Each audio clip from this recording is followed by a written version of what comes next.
आज हामी कीर्तिपुर चोभारमा रहेको प्रसिद्ध धार्मिक तीर्थस्थल आदिनाथको यात्रामा अगाडि बढिरहेका छौँ।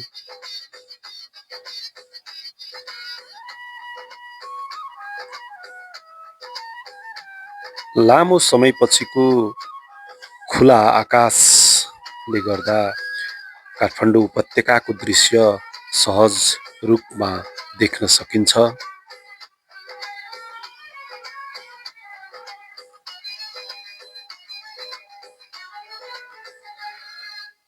आज हामी फरक बाटो मञ्जुश्री पार्क नजिकै रहेको बाटो आदिनाथ जाने बाटोबाट आज हामी आदिनाथको यात्राका लागि पैदल यात्राबाट अगाडि बढिरहेका छौँ।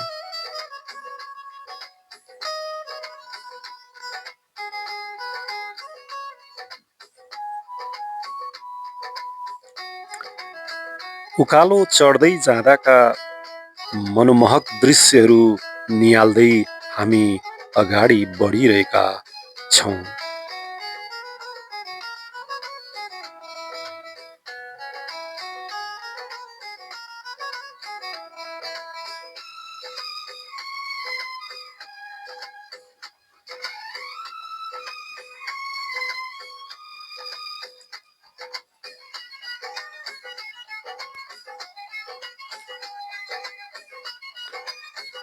नववर्षलाई स्वागत गर्दै उपत्यकाको वातावरण केही हदसम्म सुधारोन्मुख भएको देख्न सकिन्छ।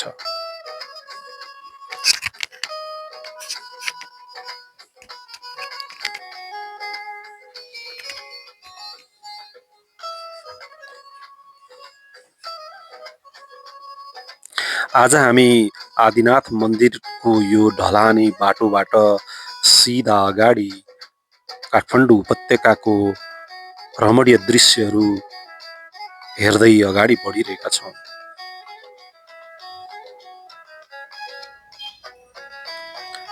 हामी आदिनाथ मन्दिरको छेउमा पुगिसकेका छौँ।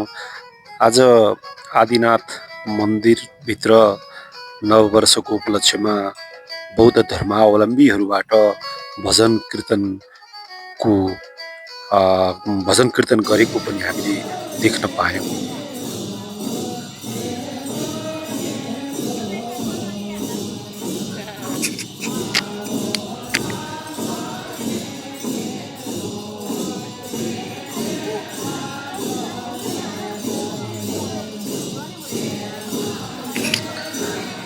आदिनाथ मन्दिरको प्राङ्गणभित्र धेरै बौद्ध धर्मावलम्बीहरू भजन कीर्तनमा व्यस्त भएको देख्न सक्छौँ।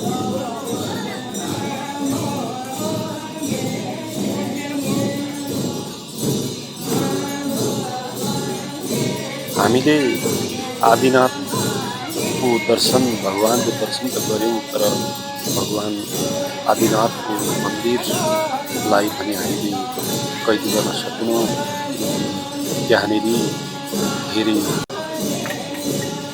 धेरै चाहिँ पर्दाहरू ढाकिएको हुनाले हामीले त्यो दृश्यलाई कैद गर्न सक्यौँ।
हामी पुरानो बाटो भर्याङ बाटोबाट ओर्लिएर फेरि गन्तव्यतिर फर्कँदैछौँ। प्रायःजसो हामी आउँदा यही बाटोबाट दर्शन गर्न आउने गर्थ्यौँ भने यसपालि भने हामी मन्जुश्री पार्कको बाटोबाट ढलानको कालो बाटोबाट हामी आदिनाथको मन्दिरसम्म पुगेका थियौँ।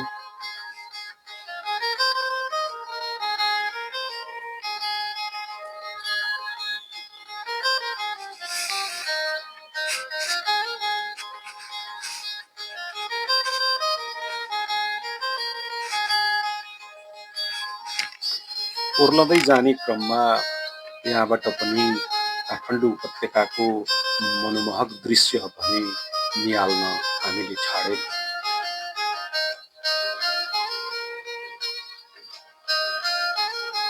ओर्लदै जाँदा यो बाटोमा भने खासै सुधार भने भएको देखेनौँ। बाटोमा आउँदा आदिनाथ माध्यमिक विद्यालय लाई पनि हामीले त्यही बाटो हुँदै मन्जुश्री पार्कको बाटोतिर फर्कनको लागि हामी अगाडि बढिरहेका छौँ।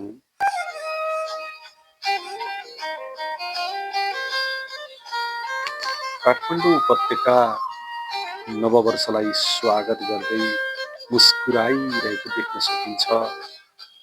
अत्यन्त स्वच्छ सफा भएको हामी देख्न सक्छौँ।